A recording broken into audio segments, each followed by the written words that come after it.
Réflexion sur le thème de l'unité pour notre congrès 2025 sur la divine volonté par le Père Pablo Martin.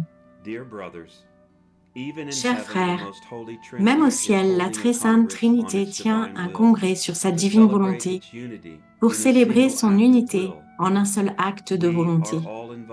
Nous sommes tous invités à y participer, comme le font les anges et les saints, en communion avant tout avec notre très sainte Mère et avec elle, sa petite fille.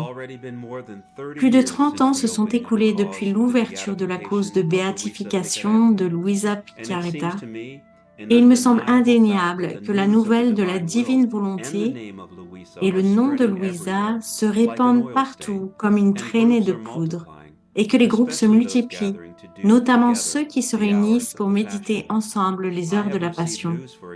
J'ai appris par exemple que des centaines de religieuses en Tanzanie les méditent régulièrement, tandis qu'un cher archevêque de ce pays africain traduit les volumes du livre du ciel dans sa propre langue, le Swahili.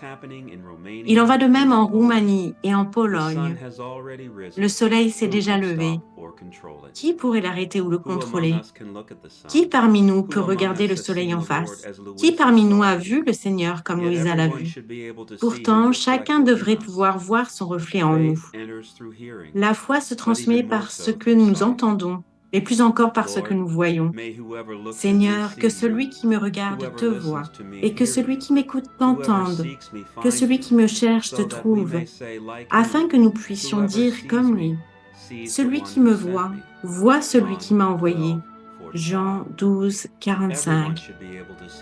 Chacun devrait pouvoir voir le témoignage de notre vie avant même d'entendre nos paroles ou de lire nos écrits.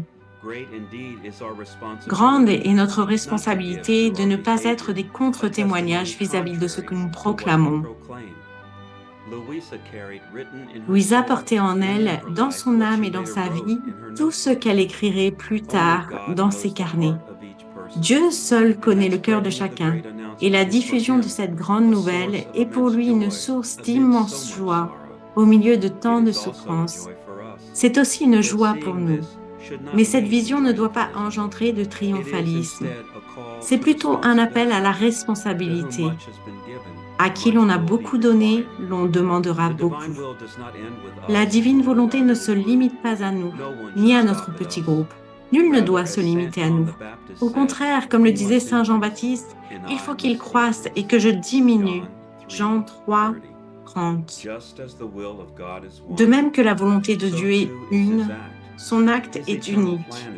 Son plan éternel est unique. Tout ce qui vient de Dieu doit retourner à Dieu. Le cycle doit être complet, et il a voulu que cela dépende aussi de nous.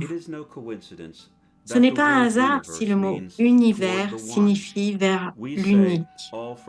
Nous disons tous pour un et un pour tous, et nous pouvons ajouter tous en un et un en tous. C'est le dessein de Dieu, son rêve d'amour, et il s'accomplira. Chacun de nous est unique devant Dieu. Au début, chacun est venu au monde seul, et lorsque l'heure viendra, chacun le quittera seul. Mais qu'en est-il des autres? Quand nous nous tiendrons devant lui et qu'il nous demandera à nous et aux autres, où sont-ils? Puissions-nous pouvoir répondre, Seigneur, les voici. Je les porte tous en moi. Pas un ne manque. Je réponds pour eux. C'est dans cette unité qu'il désire nous voir. L'unité dans la diversité de chaque personne, l'unité d'esprit. À la fin de la scène, Jésus pria, insista auprès du Père pour ce qu'il désirait tant, notre unité dans la vérité. Il dit, Père Saint, garde mes disciples unis dans ton nom, le nom que tu m'as donné pour qu'ils soient un, comme nous le sommes, comme toi, Père, tu es en moi et moi en toi, qu'ils soient eux aussi en nous, afin que le monde croie que tu m'as envoyé. La gloire que tu m'as donnée, je leur ai donnée, afin qu'ils soient un comme nous le sommes, moi en eux et toi en moi, afin qu'ils parviennent à la perfection dans l'unité. Jean 17, 11, 15, 26.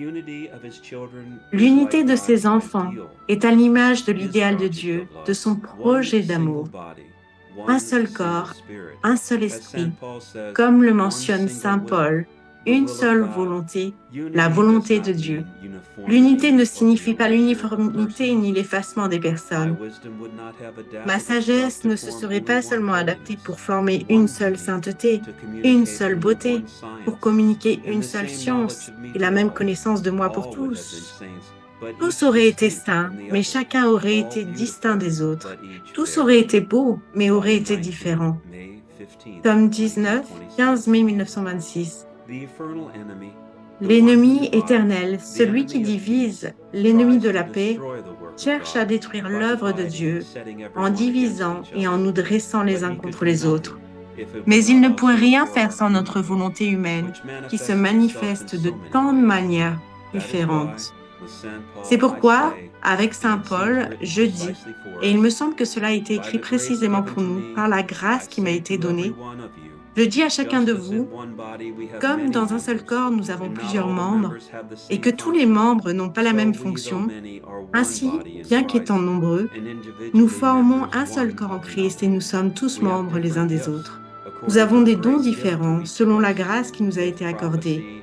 Que celui qui a le don de prophétie l'exerce selon l'analogie de la foi, que celui qui est appelé au ministère s'attache à son ministère, que celui qui enseigne s'attache à son enseignement, et celui qui exhorte à l'exhortation, que celui qui donne le fasse avec libéralité, que celui qui préside le fasse avec zèle, que celui qui pratique la miséricorde le fasse avec joie, que la charité soit sans hypocrisie.